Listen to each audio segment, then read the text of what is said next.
Before I go farther, or I guess I should start the sermon, before I start the sermon, just want to emphasize one more time that fair trade market. I cannot tell you how impressed I was last year when you'd go into the fellowship hall and you would touch things that were made by people of other cultures from around the world. So please make a note of that, and by all means, they need your volunteer help once again, and that's available at the end of the service. But before the end of the service comes a sermon.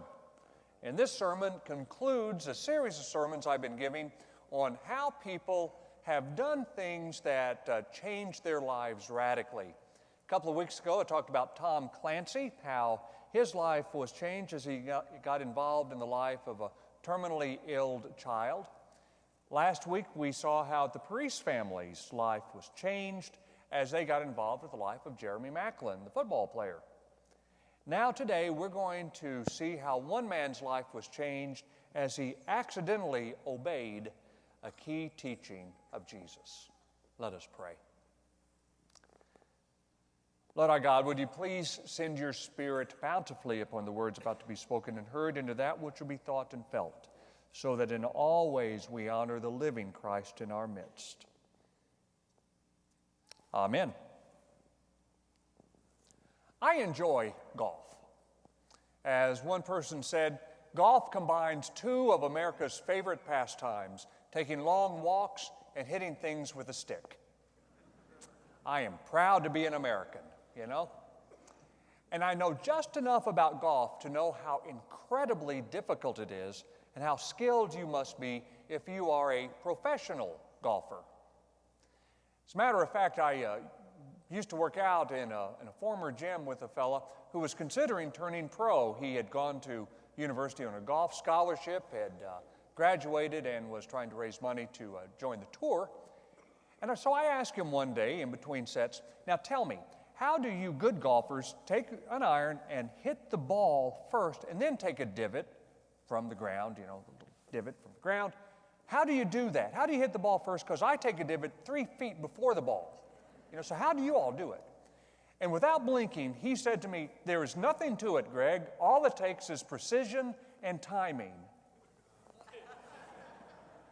Could have said, all it takes is walking on water, jumping over a building, you know. Cannot do it. So I ultimately respect professional golfers for their ability.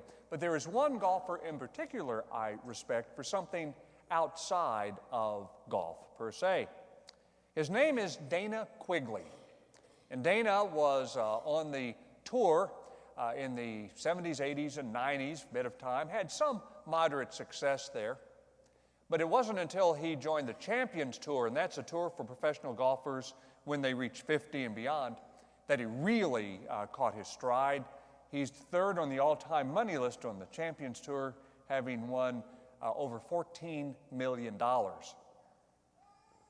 Yet there was a time in Dana's life that such success seemed far removed. Actually, there was a time in Dana's life when it looked like he wouldn't live to see success in any endeavor. Dana is an alcoholic. And in an interview in Golf Digest a few years ago, he said this: how was drinking a problem? I wasn't a very good drunk driver. I piled my car into trees twice, and I was a pain to be around. I'll argue with anyone about anything to begin with, and when I drank, I argued worse, or so I've been told. I thought I was a happy drunk. It's the same old story. You're the last one to know about it. In 1988, I went into rehab for 30 days. Got educated and then stayed sober for 6 months. I started having a glass of wine here and there, and before I knew it, was drinking as much as ever. In 1990, a funny thing happened. I was out with a buddy and drinking pretty good, and we decided to go to a restaurant for dinner and more drinks. Following him in my car, I suddenly came up on the exit to my house. I've been looking forward to dinner, but in the course of about 3 seconds, I had this moment of clarity. My wife was at home waiting for me. I was drunk already and going to get more, and I realized I was driving drunk. I thought, this is nuts. and at the last second, whipped the car off the interstate. I was going about 65 miles an hour, and I almost rolled the car taking that exit. But I knew at that moment I would never take another drink. For all the education, the rehab, friends and family trying to talk me into quitting drinking, this 3-second moment of decisiveness is what did it. I wish all alcoholics could have had the moment that I had. That moment, that split second of clarity, that instant, clear, crystal clear revelation of how you're living and how much better you can be. It was as if at that moment in time, God had said to Quigley, look, wake up, this is nuts. You can continue driving like this, and you won't live to see your grandchildren. You can choose that way, to continue to live in that way, or you can stop and you can choose a different course right now. It's up to you. My friends, what Dana experienced in 3 seconds is what's called grace. You know, in the United Methodist Church, we call different types of grace, have different names for different types of grace. One is prevenient grace, that God is always after us, always after us. And when we finally listen, and when God knocks on the door and we hear it and we open it just a little bit, then is when we hear that opportunity to understand that we're living a certain way, but by God's help, we can live the way God intended us to live. It's a wake-up call. That's what grace is. Grace is a wake-up call by God to you, and it could be when you're out of control, like Dana was. Or it could be when you're experiencing the pain of a fractured relationship and you know you have some complicity in that brokenness. Or it could be when you're dealing with one of those sins that you just can't get over and it keeps gnawing at you and you feel overwhelming guilt. In such times, or 100 times over, those are the situations when, if you're honest to yourself and you quit the defenses and the excuses, is when God can get through to you and say, yeah, look how you're living, but look how you can be living. And this is essentially, this wake-up call is what I believe every person who was crowded around Jesus by that mountainside heard, experienced when Jesus gave that famous Sermon on the Mount. I love the translation that you heard Stephanie read from, the Message, because it gets the point across, the power with which Jesus was speaking. Did you catch all that? Here's another old saying, eye for an eye, tooth for tooth. But here's what I tell you to do. Someone strikes you, stand there and take it. Hey, you're familiar with the old law, love your friend, hate your enemy? I'm challenging that. I'm challenging you. You love your enemies. In a word, this is what I'm saying. Grow up. You're kingdom subjects now. Now live like it. Live out your God-created identity. Live generously, graciously toward others, the way God has lived and lives toward you and loves you. Did you catch that? It's a challenge. God created you for a reason, for life, and to experience the beauty of life and to add that beauty. Now, live like it. I have to tell you that probably what those people around the mountainside heard and experienced, I think we have all experienced in some time, and I know I have, and I want to share a personal experience with you. Just that 3 seconds of clarity, if you will. Many years ago, I discovered that someone told a pretty brutal lie about me. Started a rumor that was quite hurtful. I can't even remember what it was now. Like I said, it was several years ago. But when I heard about it, that this person had lied about me, it stirred up all sorts of things. I have to admit, you know, I'm an elder in the United Methodist Church.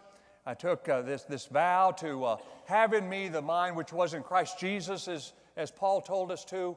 But when I discovered that someone had really told an all-out lie about me, well, I got a little bit angry.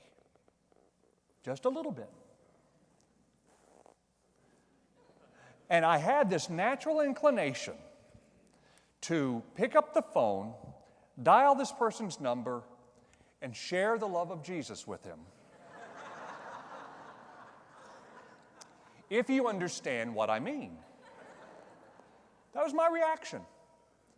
And before I did it, I talked with Barb, my wife, and I fumed a little bit about, why would he do this? Why would he do it? So I fumed, and I totally expected my wife to say, well, Reverend Weeks, that's the way she talks about me. Well, Reverend Weeks,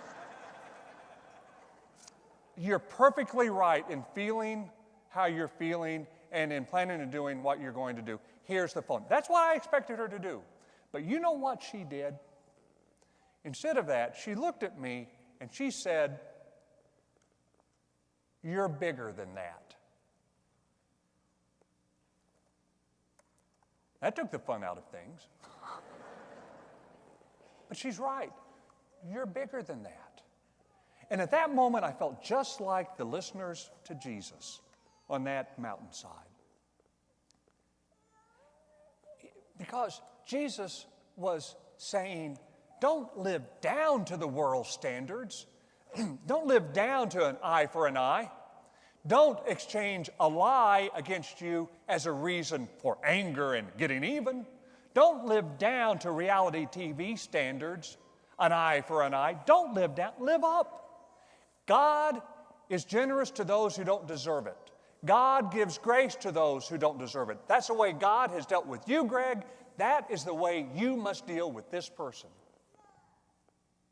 Don't live down to the world standards, because God created you to live in such a way that your soul is wider, higher, and deeper than that. You're bigger than that. When have you discovered, when you were living beneath the standards, that you were to live bigger than that? Well, you know, a few weeks ago, I emailed in my weekly email the congregation asking for stories of when you might have had such a 3-second moment of clarity, a revelation, and many of you submitted wonderful stories, and I appreciate it. They were very inspiring. I want to share a couple of them with you. One was from a man I'll call Bill. Bill said that he had been caught up with the culture of mistaking wants for needs, you know, getting more, bigger, better, best stuff. But that one day he decided to go on a volunteers and mission trip. And as he said, for me, that trip was a real eye-opener. To see how these children and families lived and how they, and how they did without the basic things we take for granted, that stirred up something inside me. I returned with a whole new outlook. Knew even before I had left down there that I didn't need a big screen TV or anything else for that matter. I already had everything I needed and more. I started trying to spend less on myself and give more to others. Now I have the resources to do so much more of that. The Lord has certainly blessed me and my family, and I know it was only with the push from God that I even went on that mission trip. The Lord certainly works in mysterious ways. God proved to Bill that his spirit was indeed wider, higher, and broader than he'd imagined. Sometimes it takes an event to do that. Sometimes it takes maybe a series of events that only when they're done years ahead, you can look back and see how you've changed. Bob's story was that 14 years ago, his daughter was killed in a car accident. 6 years after that, his wife died from cancer. And he said those events broke him. He was angry with God, hated God, withdrawn. Then he said, over the years, something seemed to be happening to him as he still struggled with his faith. He saw his son needing his attention and calling out for his love. And Bob said eventually he discovered that he was gaining a deeper, more fulfilling sense of life. In hindsight, my turning point has taken years to come around. I no longer hate, but look for guidance and love through God. Maybe even stronger than ever. Who knows? Maybe I would have continued my life in a mediocre state of religion if those life-changing events had not happened. I feel I still have a long way to go, but at least I can smile when I think of my wife and daughter. Don't mistake me, I do have moments of pain and sadness, but most of my thoughts of them are with smiles and great memories. I now thank God for having them for at least a period of my life. This man's spirit is higher, deeper, and wider than he could have ever imagined.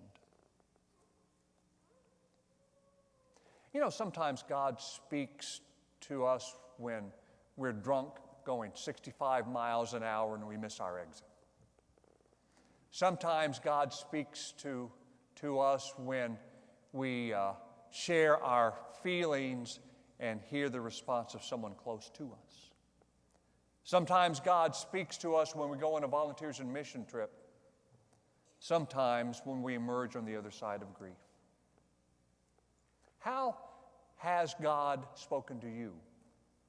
How is God speaking to you?